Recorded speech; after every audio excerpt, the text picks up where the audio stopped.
silakan. Gimana kabarnya? Alhamdulillah baik.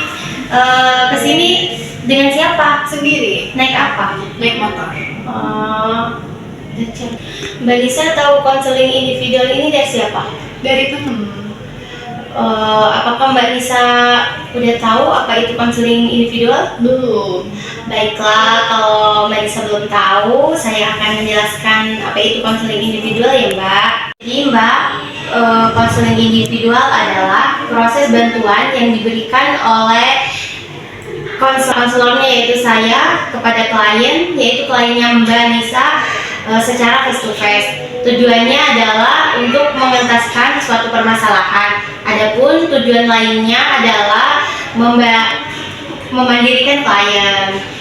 Jadi di dalam konseling individual terdapat beberapa asas. Yang pertama yaitu asas kerahasiaan. Jadi Mbak Nisa nggak perlu takut untuk bercerita kepada saya, karena saya tidak akan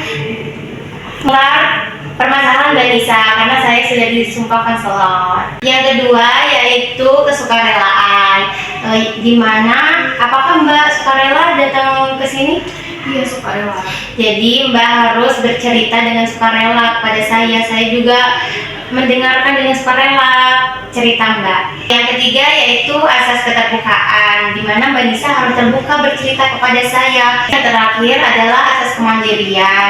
Jadi Mbak Nisa nggak perlu takut untuk mengambil keputusan Mbak Nisa sendiri. Jadi Mbak harus mandiri untuk mengambil keputusan sendiri. Apakah Mbak Nisa sudah paham? Sudah, Bu. Baik Mbak Nisa, alhamdulillah kalau Mbak Nisa sudah dimengerti. Jadi langsung saja ya Mbak Nisa. Kenapa Mbak Nisa datang ke sini dan ingin menceritakan apa? Jadi gini ya, Bu. Saya masalahnya itu lebih ke people pleaser. Kayak saya itu suka nggak enakan gitu Bu sama orang. Misalnya ada orang yang minta tolong sama saya, terus kan saya itu nggak bisa. Terus jadi kepikiran itu sampai bisa overthinking. Lalu kalau ada yang minta tolong sama kamu, terus kamu tidak bisa bantu, apa yang kamu lakukan? Nggak enakan gitu Bu, bisa sampai kepikiran berhari-hari, suka kepikiran sendiri kayaknya. Kayaknya dia marah deh, padahal orangnya biasa aja. Kamu kepikiran terus, berarti itu mengganggu ya? Iya, Mengganggu seperti apa? sampai overthinking gitu Bu. Terus misalnya sebaliknya, kamu menolong orang, apa yang kamu rasakan?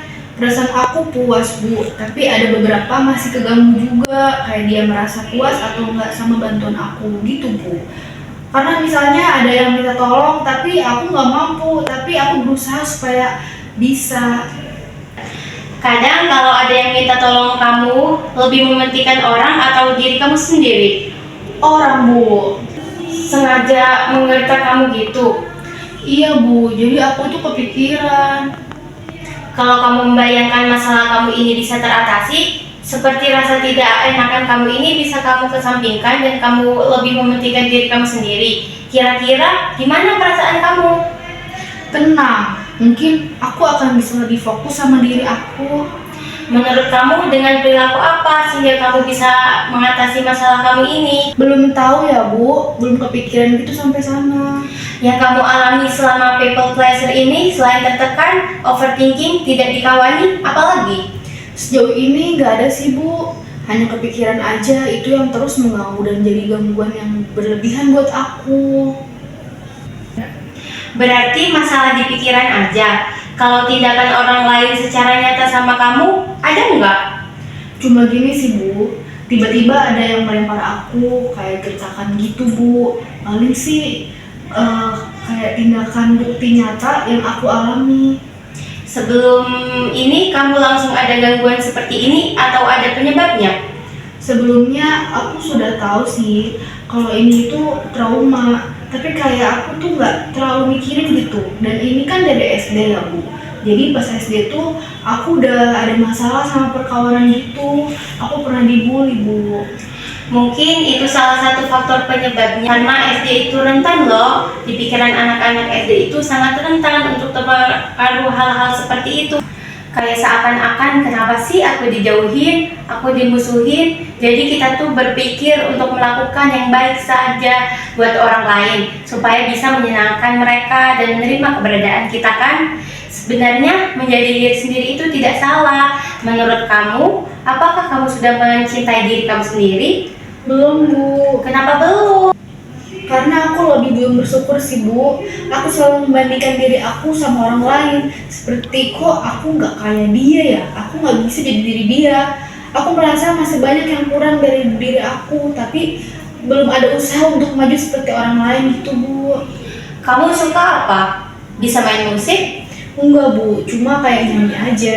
Menurut ibu itu bukan hal yang baik ya. Kamu sudah berusaha jadi diri sendiri, cuma belum bisa lebih aja. Jadi menurut kamu menjadi diri sendiri itu belum baik kan? Nggak bisa apa-apa kan? Iya, Bu. Saya paham masalah kamu. Kamu harus mulai mencintai diri kamu sendiri. Mungkin bukan untuk mencintai kelebihan, tapi cintailah kekurangan. Kadang ketika kita menerima kekurangan, maka secara tidak langsung kelebihan itu kita sadar apa yang kita punya. Menurut kamu, kekurangan apa yang paling mengganggu kamu? Mungkin lebih kayak saya nggak pernah mikir diri saya sendiri. Tapi kamu tahu kan tentang diri kamu? Iya. Dari sini kamu harus mencintai diri sendiri.